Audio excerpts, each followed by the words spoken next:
সেনাবাহিনী, সেনাপ্রধান ওয়াকারুজ্জামান বাংলাদেশ সেনাবাহিনীর বর্তমান যে অবস্থা, স্পেশালি সেনাপ্রধান ওয়াকারুজ্জামানের যে অবস্থা, আপনাদের সাথে বিস্তর আলোচনা করার বিষয় আছে।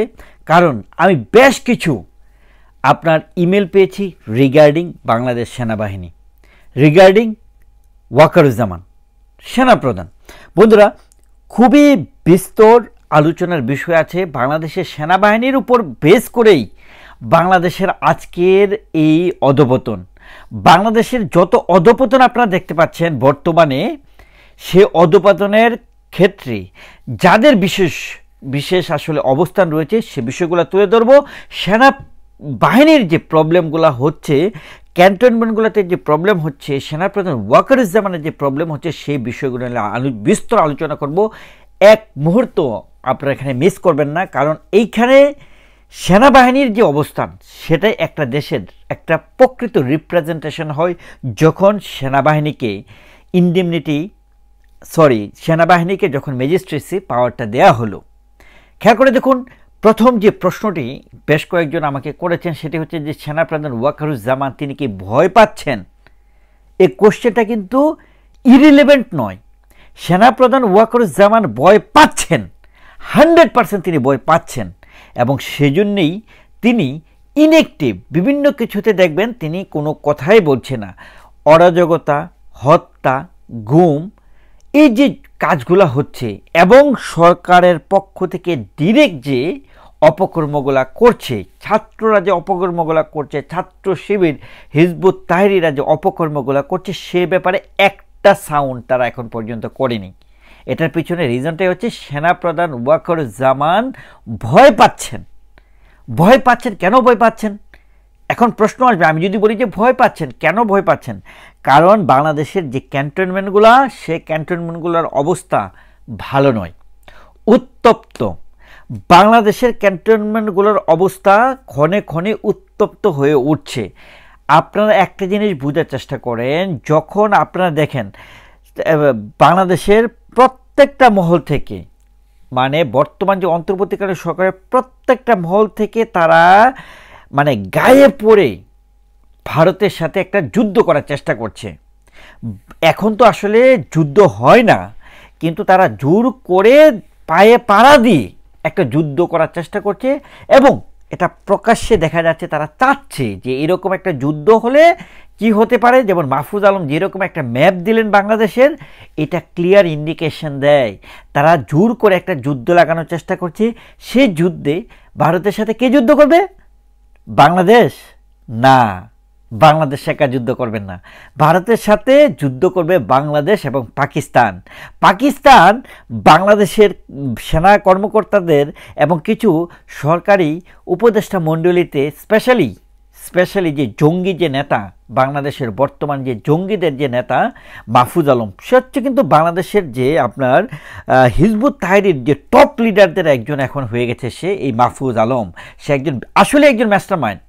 সে চাচ্ছে যে কোনো মূল্যই হোক ভারতের সাথে একটা যুদ্ধ বাঁধানো যায় কিনা, এবং সে যুদ্ধে পার্টিসিপেট শুধু বাংলাদেশ করবে না, ভারতের সাথে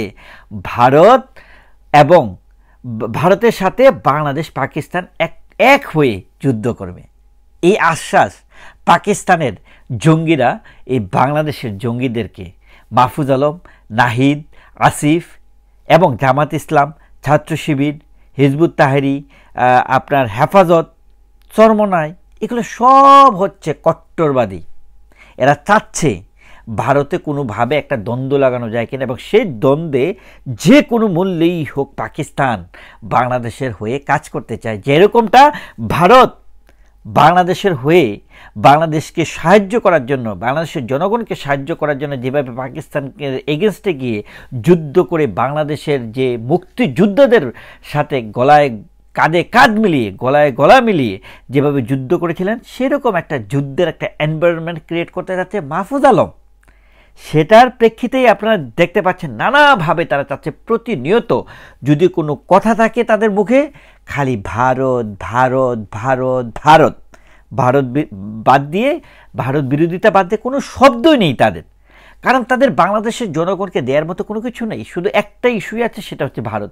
আর বাংলাদেশের মানুষকে গরম রাখার জন্য, চাঙ্গা রাখার জন্য একটা টপিকই এনাফ, সেটা হচ্ছে ভারত। খেয়াল করে দেখুন, যে প্রশ্নটা প্রথমে আমাকে একজন করেছে যে সেনাপ্রধান ওয়াকারুজ্জামান কি ভয় পাচ্ছেন কিনা, হ্যাঁ আমি আপনাদেরকে বলি তিনি ভয় পাচ্ছেন। কারণ আমাদের ক্যান্টনমেন্টগুলোর অবস্থা আপ টু ডেট নয়, chain of command up to date নয়, যে কারণেই তিনি চাচ্ছেন না কোনো ধরনের হুমকি ধামকি গরম দেখিয়ে। এখন পর্যন্ত দেখেছেন আপনারা, কেউ বলতে পারবেন, চ্যালেঞ্জ দিয়ে কেউ বলতে পারবেন যে এখন পর্যন্ত সেনাপ্রধান ওয়াকারুজ্জামান 5 তারিখে না 8 তারিখের পর থেকে তিনি কোনো গরম দেখিয়েছেন?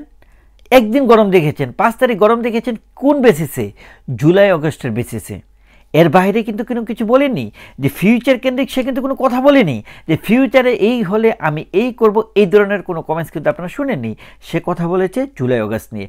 এবং যেটা বলছিলাম যে দুটা পয়েন্ট, সে ভয় পাচ্ছে এবং ক্যান্টনমেন্টগুলোর অবস্থা ভালো না, উত্তপ্ত, চেন অফ কমান্ড নেই, যে কারণে তার ভয়। চেন অফ কমান্ড যখন থাকবে না, আপনি কোন বেসিসে আপনি মনে করেন যে কেউ খারাপ কিছু করছে, আপনাকে এখন গরম হতে হবে, শক্তিশালী অবস্থানে যেতে হবে? সেনাপ্রধান ওয়াকারুজ্জামানের সেই শক্তিশালী অবস্থান যাওয়া তো দূরের কথা, তার মধ্যে সে সাহসিকতা বা তার যে সেনাবাহিনীকে উজ্জীবিত করতে হবে, সেটা সে করতে পারছে না। সে এমন একটা অবস্থান, ধরি মাছ না ছুঁই পানি, এরকম একটা অবস্থানে আছে সে। সে চাচ্ছে যে ইন্টারন্যাশনাল প্রেশারগুলো যখন ডক্টর মোহাম্মদ ইউনূসের কাঁধে আসছে নির্বাচনের জন্য, এবং বিভিন্ন মহল থেকে জামাত ইসলাম যেভাবে আসলে জঙ্গি কাজগুলো করছে, স্পেশালি জামাত ইসলামই তো করছে, তাদেরই তো মেন শক্তি এখন। তো তারা যখন কাজ করছে, সে নীরবতা ভূমিকা পালন করার চেষ্টা করছে। তিনি চাচ্ছেন না কোনোভাবে ক্যান্টনমেন্টগুলোতে কোনোভাবেই যেন ডিরেক্ট কোনো কনফ্লিক্টে জড়িয়ে না যান সেনাবাহিনীর এই ক্যান্টনমেন্টগুলা, সেনা কর্মকর্তাগুলা।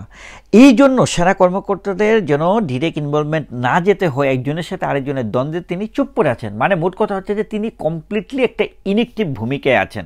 এবং সেনাবাহিনীর বিশেষ কোনো অর্জন গত 4-5 মাসে আপনারা বলতেই পারবেন না। একটা পুলিশ বাহিনী আজকে জুলাই অগাস্টের আগে যেরকম একটা শক্তিশালী অবস্থান দেখাতো, এবং মানুষ যেভাবে তাদেরকে ভয় পেত, বা যারা কিনা অপকর্ম করতো, রাস্তাঘাটে ছিনতাইকারী, ডাকাত এবং যে কোনো অপকর্মকারীরা যেভাবে একটা ভয় পেত, এখন সেনাবাহিনীকে কেউ কোনো পাত্তা দিচ্ছে না। বুঝতে পারছেন অবস্থানটা? এই জন্যই বিষয়টা হচ্ছে যে সেনা প্রধান কোনোভাবেই চাচ্ছে না যে তাদের নিজেদের ভিতরে এখন একটা কনফ্লিক্ট, এবং যতই গরম হোক সে নীরবতা ভূমিকা পালন করবে, সে ঝামেলায় যাবে না। যেভাবে দেশ চালাতে চাচ্ছে জামাত ইসলাম, সে চালাতে দিচ্ছে সে এখানে। তো যে কারণে বলছি যে সেনাপ্রধান ওয়াকারুজ্জামান নিজেও বুঝতে পারছেন তার কথা কেউ শুনছে না, সেজন্য সে বিশেষ কোনো কমান্ডও করছে না যে এটা করা যাবে না, এটা করবে না, ওটা দেখো, ওটা দেখো, সে করছে না। সে প্রতিনিয়ত গিয়ে তুষামধু করছে এই আপনার কি বলে যমুনায় ডক্টর মোহাম্মদ ইউনূসের সামনে গিয়ে প্রতিনিয়ত তিনি বৈঠক করছেন। কিসের বৈঠক করছেন? বাংলাদেশের আইন শৃঙ্খলার কোনো পরিবর্তন করতে পারেননি, হত্যাযজ্ঞ থামাতে পারেননি, আপনি এত বৈঠক কিসের করছেন? এক হচ্ছে তুষামধু করছেন, অন্য কিছুই না। এখানে হচ্ছে তাদেরকে পৃষ্ঠপোষকতা এবং তুষামধু করা। এখন বিষয়টা যেটা দাঁড়াচ্ছে, আপনারা খেয়াল করে দেখেন বর্তমান বিশ্বটা কিভাবে চলছে, এই ফ্যাক্টটা তো আপনাকে একটু বুঝতে হবে।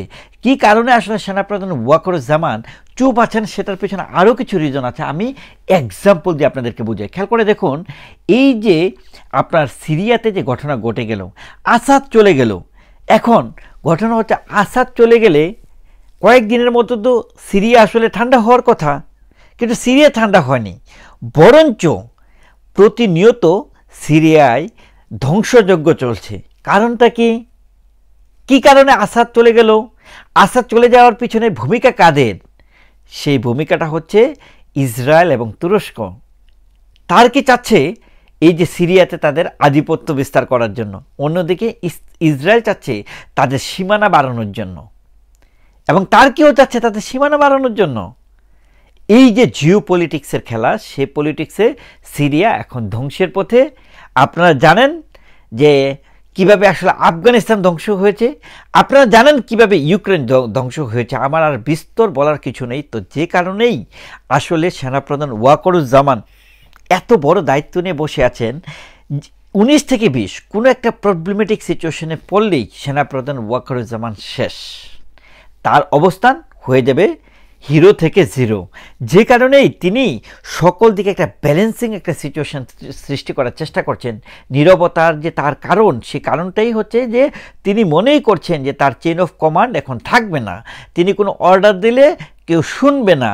এই যে মনে করেন যে কারণেই তিনি ডক্টর মোহাম্মদ ইউনূসের এগেনস্টে গিয়ে কোনো একটা শব্দ করছেন না, বারবারই তাকে পৃষ্ঠপোষকতা করছেন। যে সেনাপ্রধান ওয়াকারুজ্জামান বারবার বলছেন যে ডক্টর মোহাম্মদ ইউনূস যতদিন আছে, কেউ থাকুক না থাকুক, আমি তাদের পাশে থাকবো। এই কথাটার মানেই হচ্ছে তিনি বুঝে গেছেন যে ক্যান্টনমেন্টগুলোতে এই সেনাপ্রধান ওয়াকারুজ্জামানের কমান্ড শোনার মতো যে অবস্থা, সে অবস্থাটা পজিটিভলি আসলে যে পজিটিভ যে সিচুয়েশন সেটা নেই। এটাই হচ্ছে বাস্তব চিত্র। যে কারণে সেনাপ্রধান ওয়াকারুজ্জামান, বাংলাদেশ সেনাবাহিনী তাদের একটা ইনেকটিভ ভূমিকা আমরা বাংলাদেশে দেখতে পাচ্ছি। এর বাইরে কিছু নয় বন্ধুরা।